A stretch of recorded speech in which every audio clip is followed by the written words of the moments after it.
Ladies and gentlemen, welcome back to the CSTV. I'm your host Kathleen, a girl Tuto, Madam CS, and this is the Striker. Stay tuned and have a throw and thrill.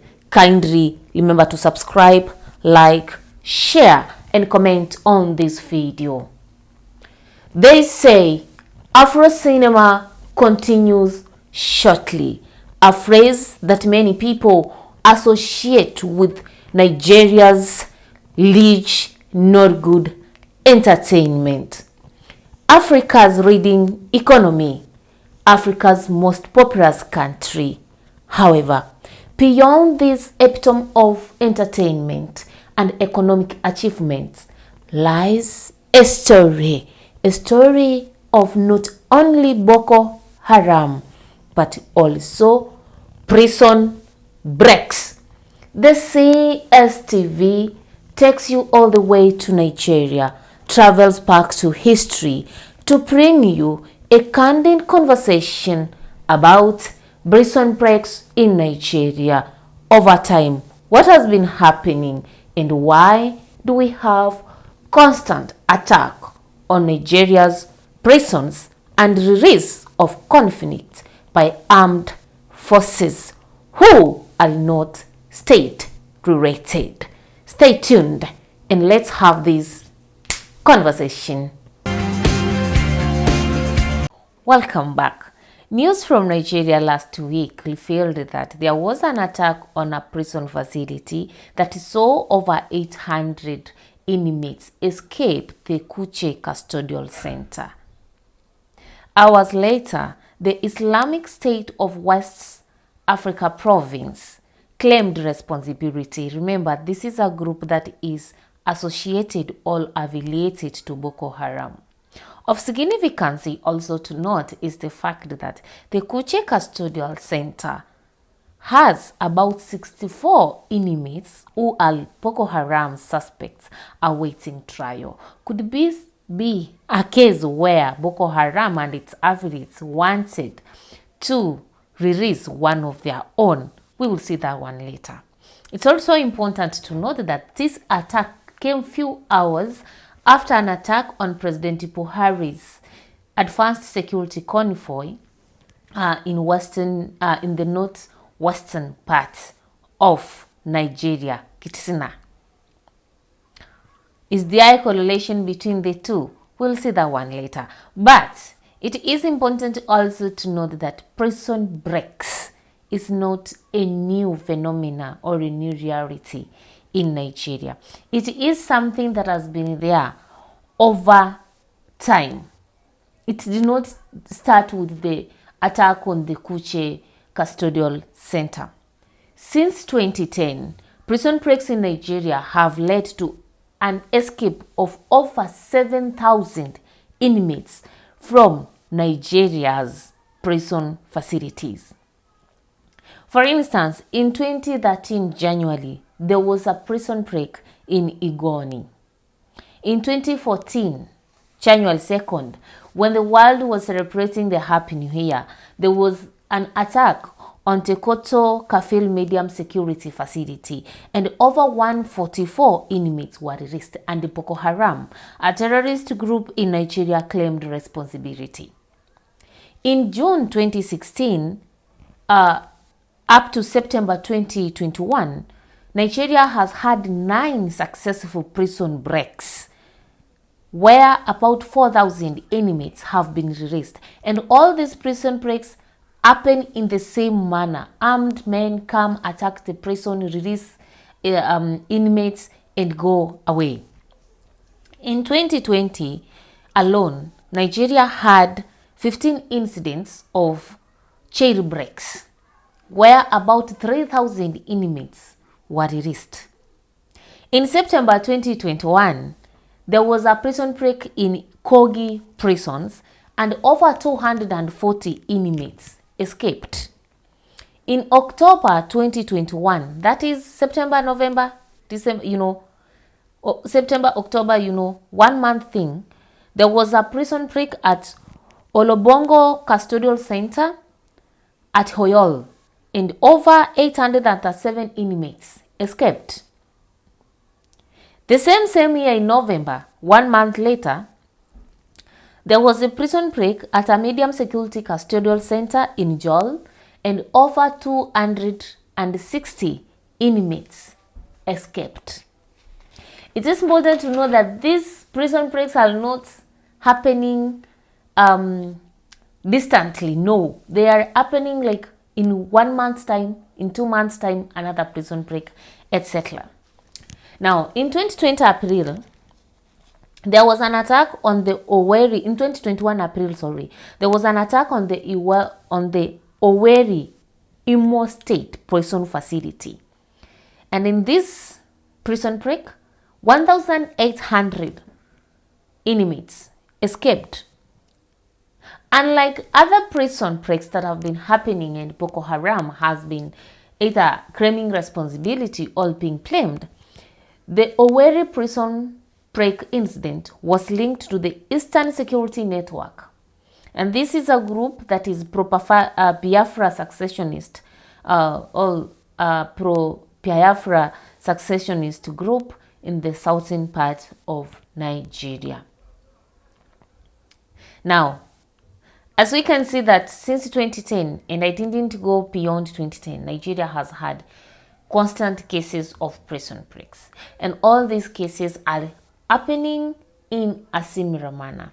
One could wonder, is Nigeria not learning a lesson in terms of the security apparatus? Are they not learning a lesson from these prison breaks and do something that actually could bring these things unto an end? And one could wonder, why is this persistency in prison breaks? So one of the reasons why Nigeria is facing a lot of prison breaks, number one, it's because of the high-profile inmates who are sometimes mixed with the low-profile conflicts. In this particular case, the high-profile inmates actually spread violence even within the prison facility. So you cannot bring a Boko Haram suspect and you want to put them, for example, in the same facility with somebody who maybe is in the prison or in the cell because of robbery, you know. Definitely these two people, one will influence another. And trust me, terror groups do not, all terrorists do not take any opportunity for granted. Even in the prisons where you put them, if they have that chance, they can be able to spread their radicalization and their violence motives. And by the end of the day, they can be able to influence everybody in that prison facility to start a prison break. Secondly, it has to do with vacancy from Nigeria's terrorist group. Right now, Boko Haram is one of the most terror groups in Nigeria. And we have seen this group kidnapping people from schools, like the girls they kidnapped from schools. We have seen them unleash violence. We have seen them call out detonations and grenade attacks. Now, when you arrest Boko Haram suspects and put them in a prison, and then through the media, the terror groups come to learn where one of their own has been convicted or is in remand waiting for trial. So once they come to learn of where one of their own has been convicted, they will come and attack and release one of their own, because they do not know, when you have this suspect in your custody, are you going to torture this person to give you information? What kind of information this terrorist is going to give you with relation to the entire group? And therefore, whenever terror groups realizes or gets to learn where one of their own has been convicted, and when they have a chance to release them, they will always break that prison and release them, because they would not want their information, their data, their secrets to be given to the security or to the government by the convicted suspects. And then there's also negligence from the side of the Nigerian government. Honestly speaking, what I have given you in terms of prison breaks is something that has happened between 2010 and 2022. And 10 years, a full decade actually, more than a decade actually, 12 years down the line, the Nigerian government has not found a solution to addressing prison breaks, all attack on prisons.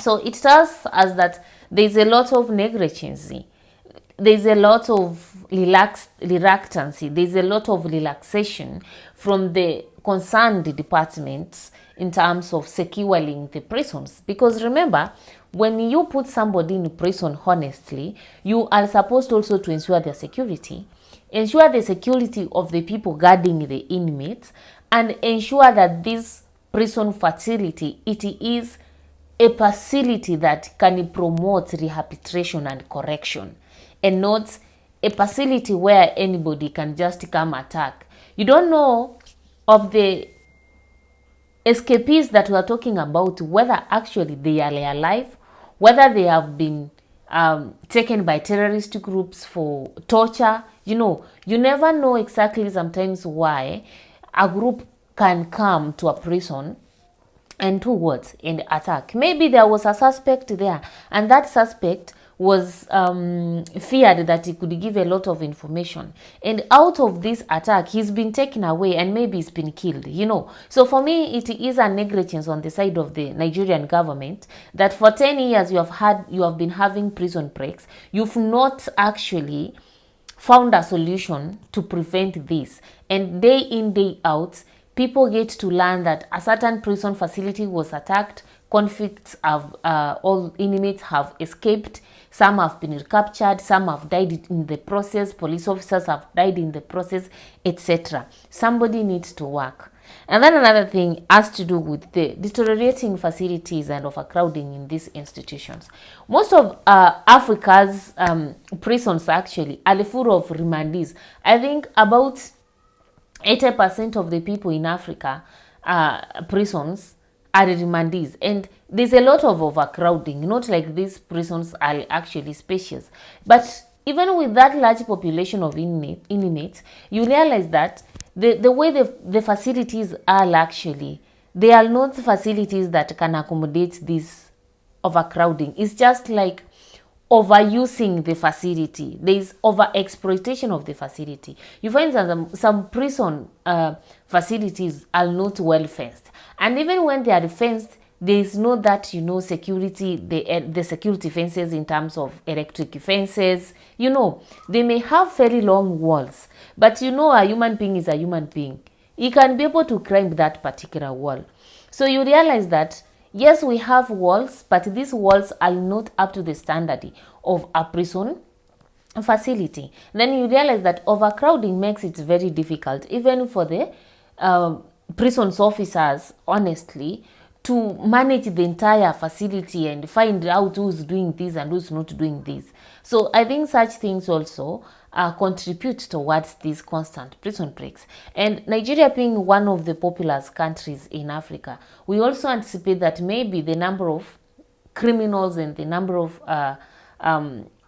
law breakers are high or are many, and therefore the prisons are also overcrowded. So one thing that the Nigerian government needs to do is also to expand its prison facilities to ensure that actually they are not overcrowded. There's also one thing that we cannot run away from: corruption within the system.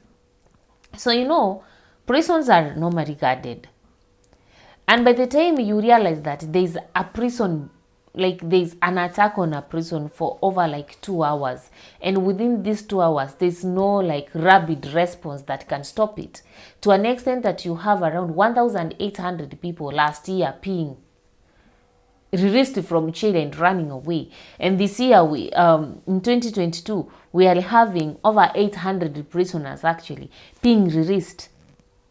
Do you want to tell us that the response system is that slow? It tells you something. There must be people within the system, within the prison department, who are aiding in these breaks. And that one then calls for the re-examination of the integrity and the work ethics and the commitment to service of some of the prison's officers in Nigeria's prison department.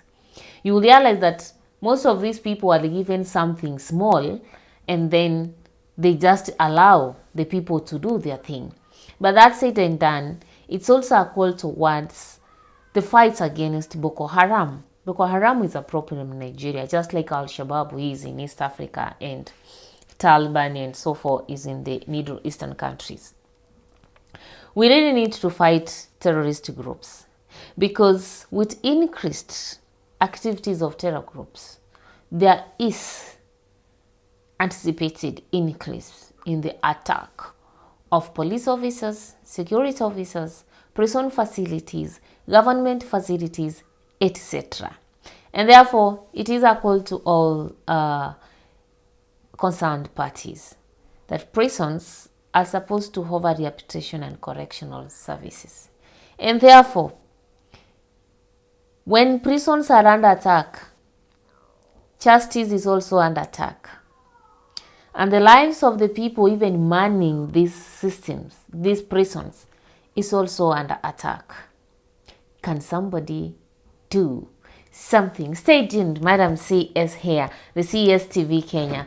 Comment on the section, on the chat box below. Do you think that it is a deliberate effort by the Nigerian government not to work on these prison things? Do you think that actually it is Boko Haram? Do you think that we have other groups that actually are facilitating the attack of prisons in all prison facilities in Nigeria? What's your thought? What's your thought concerning this entire phenomenon of prison breaks in Nigeria? Stay tuned and see you next time.